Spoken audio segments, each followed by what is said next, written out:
Everyone, and welcome to our third edition of Race Talk America live. We are live right here at the main suite at the legendary Fairgrounds Speedways, and man, we got a couple of special guests with us tonight that are very special guests, and we got a lot to talk about here on this show tonight.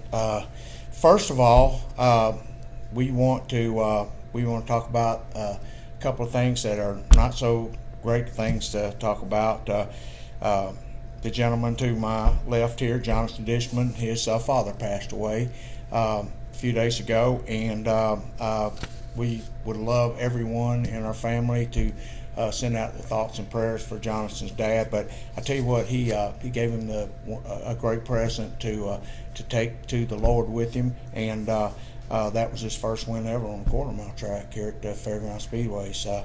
The gentleman to my right here is, a lot of you know him as Big Al, and he'll drive anything that's got a steering wheel and wheels and tires on it.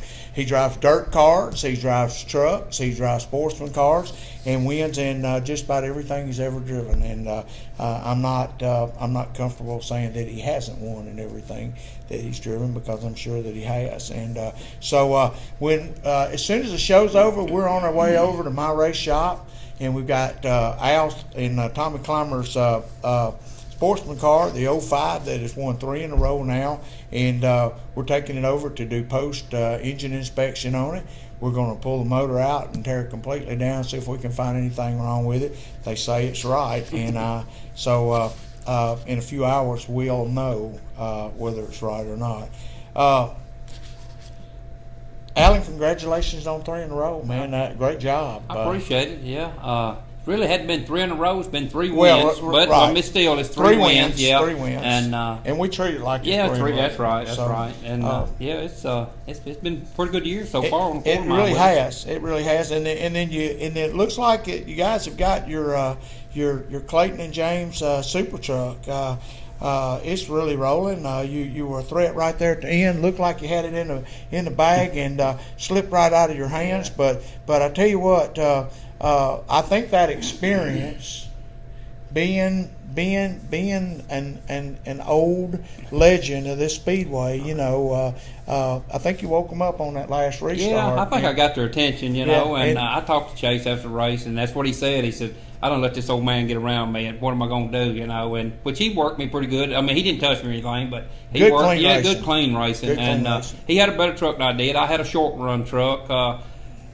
From where we was Friday with our original truck, that was our backup truck, so we had to go to it. I believe I might stay with the backup. Yeah, truck I think we're going to try it one more time, see how it does. So so you finished second in the Clayton and James Super Truck division, and so what's it like jumping out of a quarter-mile car? Do you feel like that it breaks your rhythm at any point or whatnot? Not really. Only thing I have a problem with, and it's really not a problem, I mean, with my age, is here in July, we run the Sportsman, last race on quarter mile with the first big track race, and sometimes you get cooled down. The other night, I got cooled down because you had all your past champions and stuff, but that's the only thing I'm dealing with.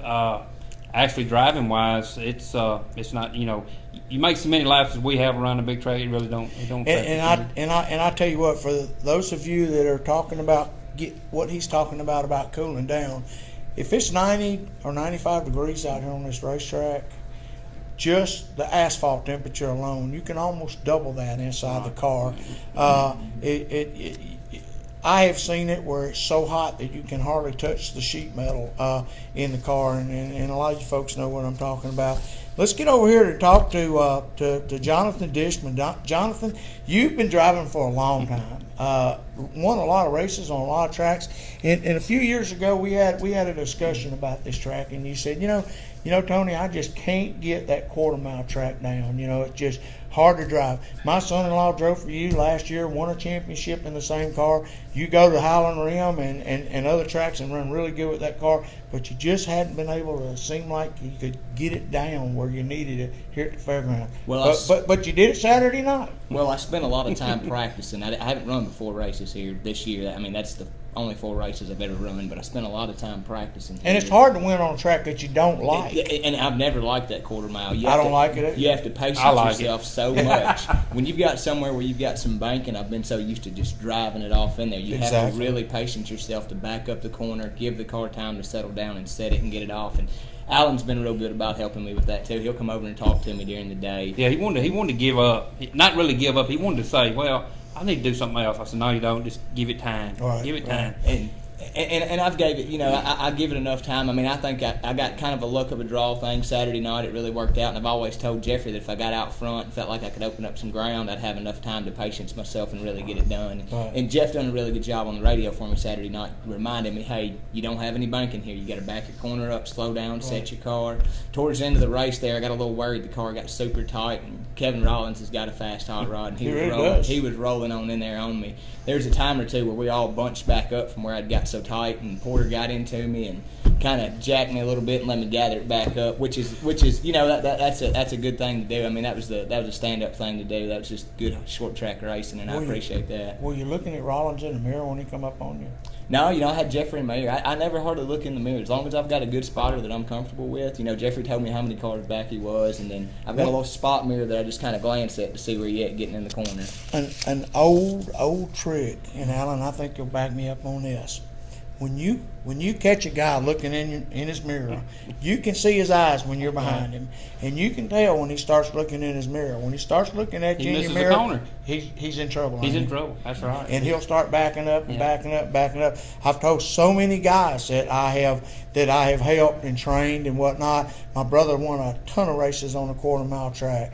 I didn't, because I really never liked the track. I learned to drive on the quarter-mile track, but it's just such a hard track to drive. To me, I always said the ride's not enjoyable because you don't have enough corner speed on that track, And the reason for that is if you go in there just a little bit too hot, I don't care what kind of car you got, you're going to slide up. Once you slide up, here he comes, and there's nothing you can do about it. So we have seen a lot of door-to-door, wheel-to-wheel, side-by-side racing. I've seen them almost run 3 abreast on this track. There's a handful of drivers that can race and pass on the outside, but it's an extremely hard track to drive on.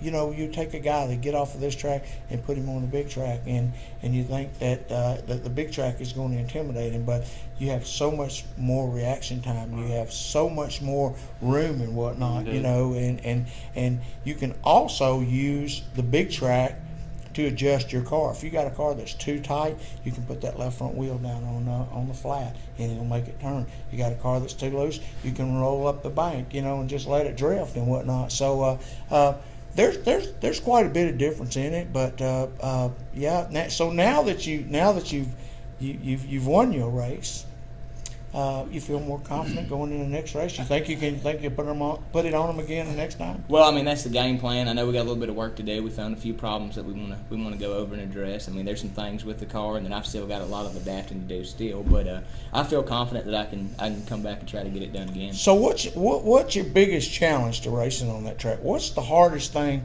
for you? Is it just not overdriving the corners? Not overdriving the corner, for one, and then a lot of guys don't want to get hung in that outside groove because you have nothing there. Like you said, there's some guys that can race 2 and 3 wide at this racetrack, but it's just really, really hard because you can't really, if you've got a tight race car, you really can't adjust your line because you don't have that second groove there to kind of open up your entry and roll your center a little more to get you out of there. And we've got something, Alan, here at this track that a lot of people don't have, and I don't know if you like it or not. A lot of us like it, a lot of us don't. I think it's pretty cool. It can be an advantage, it can be a disadvantage. You already know what I'm talking about, the cone. Yeah. So if you spin out or you get spun out or something, or you have some trouble, you get hung up behind somebody and you have to go all the way to the rear, you can wait for that next flag to come out. As long as you're on the lead lap, you can go all the way to the front row. If nobody takes the outside, you can go all the way up there. And I've seen people pick up sometimes 6, 7, 8, maybe even 10 positions, and then if anything, not being able to overtake the guy on the inside, you can fall in behind him. Then you can start squeeze working in on somewhere. I mean, if you're running 12 and you can gain, get up there and you start second row outside and you squeeze into 4th. I mean, you're going to gain 6 spots or 7 spots or whatever.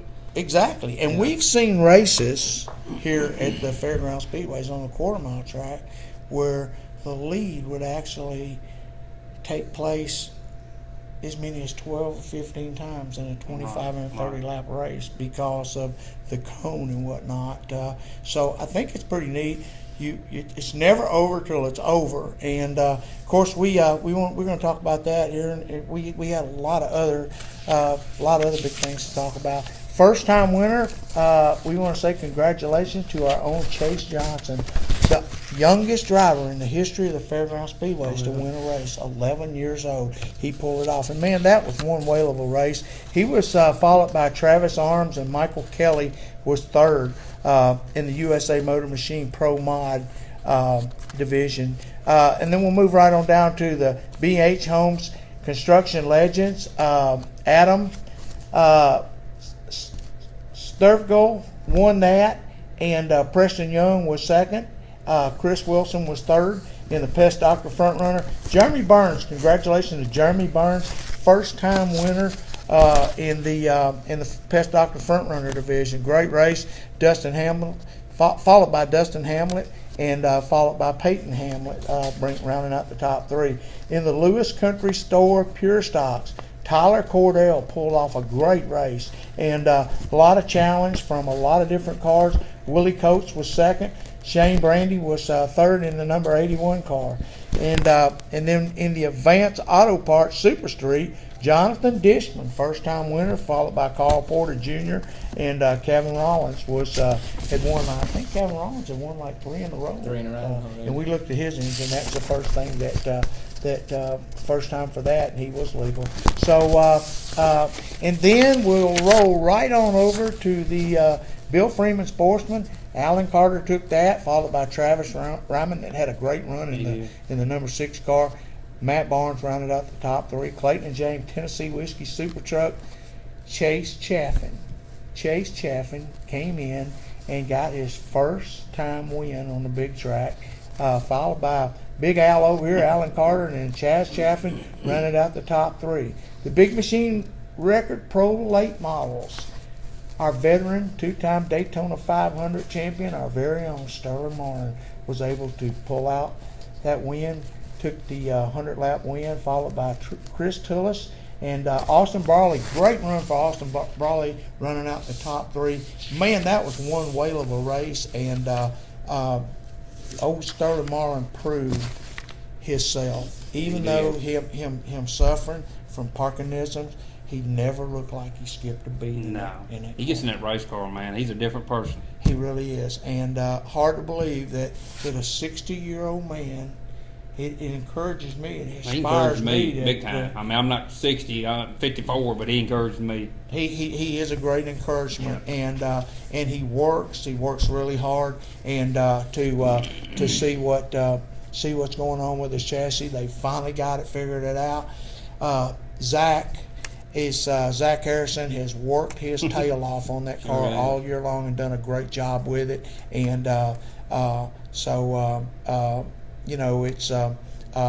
it was a great win for that team and the whole entire family. History was made. The oldest driver in the history of the Fairgrounds Speedways to win a race was Sterling Martin. Well, no, let me take that back. In the Pro Late Model division, overall, I'd have to say Dick Stegall was the oldest driver that had ever won a race. I think he's around 70 or something. He was when he retired. But Sterling Marlin, oldest Pro Late Model driver to ever win a race. We got some notes coming in here. Let's see here.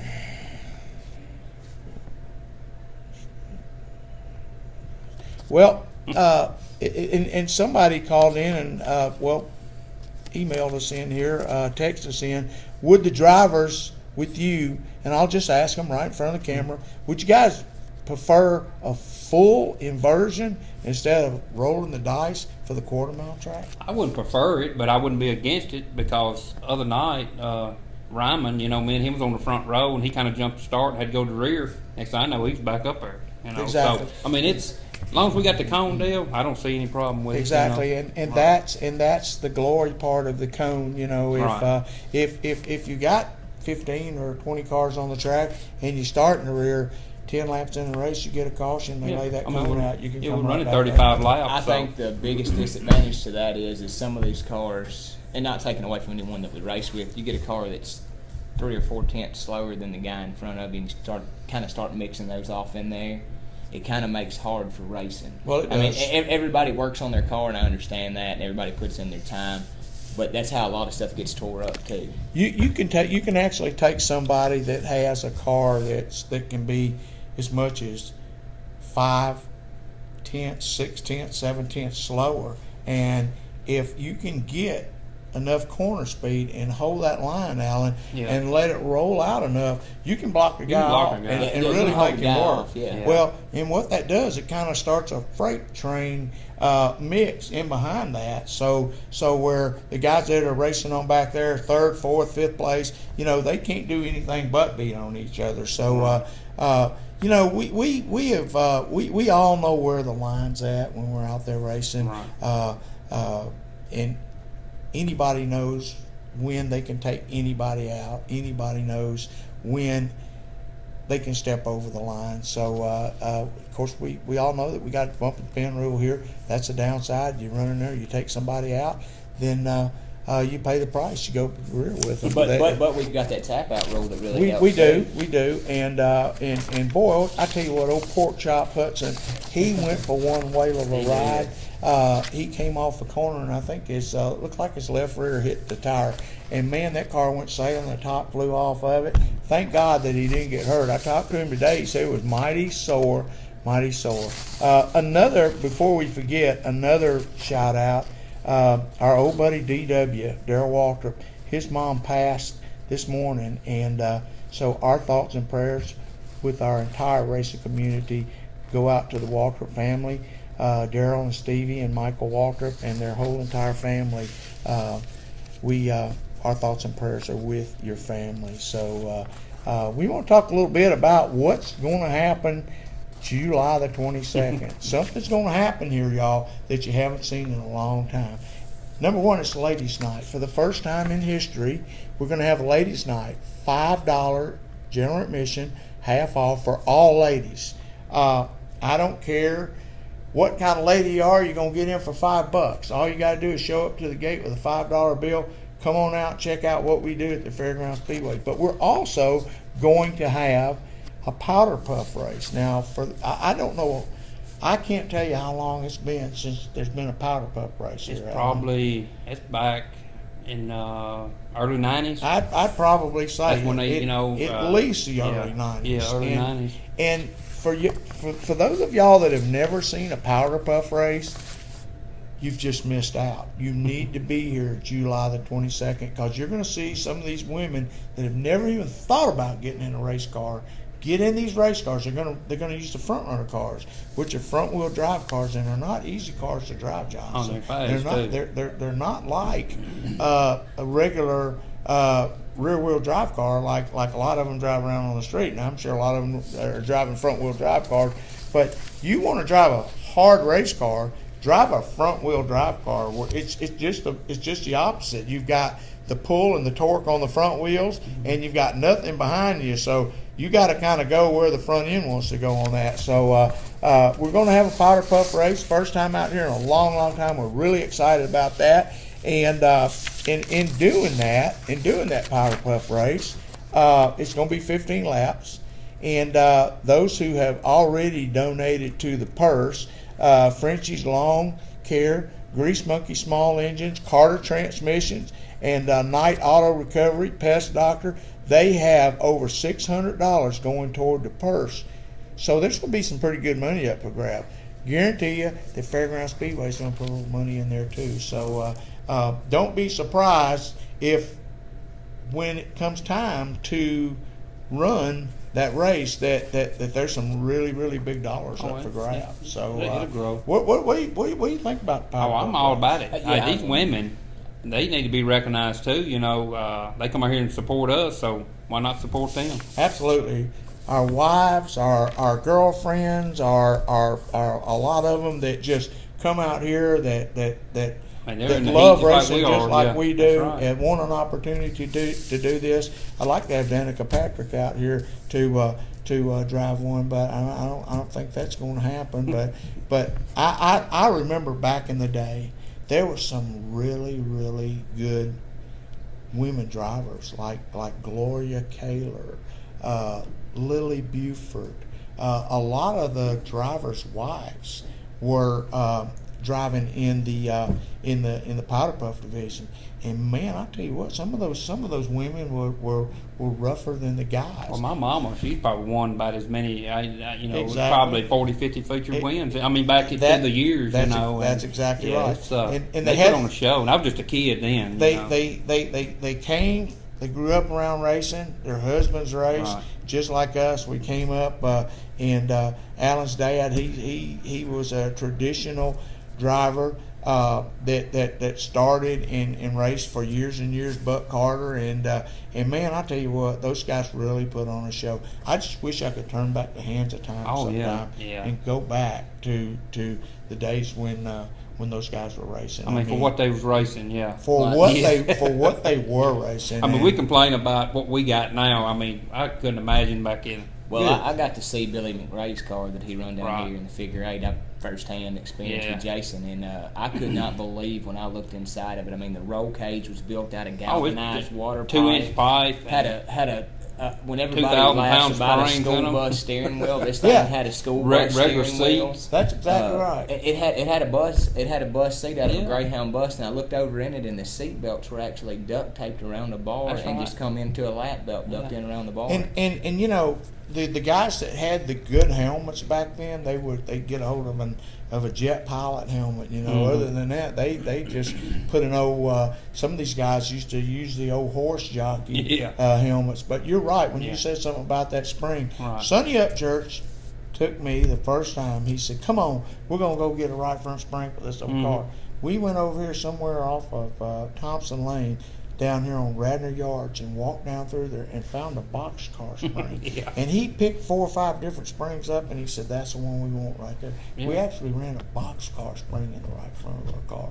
I mean, and that's hard to believe. yeah. It might have rated 3,500 pounds. I can yeah. remember the day when they ran those kind of springs at Daytona and whatnot. But to see these guys that used to run and on the quarter mile track when we were coming up, and man, I could sit here for the rest of the night and tell you, folks, I witnessed an argument one night down in the quarter mile pits about who could run a race without using the brakes. And it involved Johnny Summers, which drove for my Uncle Pete, and Sonny Upchurch, which drove for my dad. And Johnny told Sonny that there was no way that he could run the whole race without using his brakes. Right. Sonny finally jumped up off of the side of the truck, and he went over there and he pulled his pocket knife out, and he went up under the car and he cut all 4 brake lines. He put his pocket knife back in his pocket, and he said, "Now, we'll see who can drive a race without using their brakes or not." He got in the car, he pumped every drop of fluid out of it. He got in the car and won the race. And I think it was a $20 payout, you know. So It's unreal. yeah, you know, and those guys didn't think twice about Them doing heavy that. race cars too. Heavy race cars. They built them out of anything they could. We got started about 5 minutes late, so we're going to go about 5 minutes over on this. But we got about 5 minutes left on this, Carissa.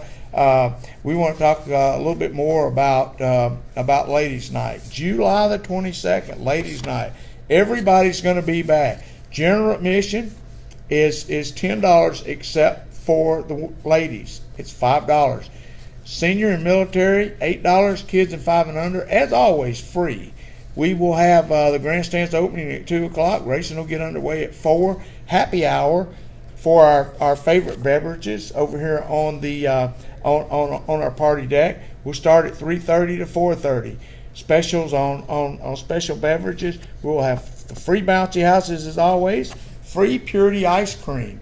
We'll have a big money drop. Man, did you see the money drop the other night? I Did didn't you see it. I can see it. We did a double money drop because the last race that we ran was on Tuesday night. It was a rain out race, and so we didn't get to do the money drop. We were rushing up trying to get our intermission show done where we wouldn't go over on our time, and I got to pull my hat off to all the Fairgrounds Speedway's officials, cleanup crew.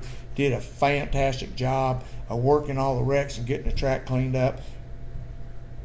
checker flag fell for the Pro Late Model Division at 9:59.6 off of a 10 o'clock curfew, which we do have a 30-minute grace period, but we never want to use that unless we absolutely have to. So we're going to have another big money drop, $5 family night. Don't miss it. All women, $5. Check us out on the web at www.fairgroundsspeedwaynashville.com or call the office at 615-254-1986 for any information, scheduling. For Alan Carter and Johnathan Dishman, congratulations to both of you guys, and good luck on the 22nd. We'll see everybody on the 22nd right here at Fairgrounds Speedways. We'll be back next Wednesday night, same time, same station. See you then.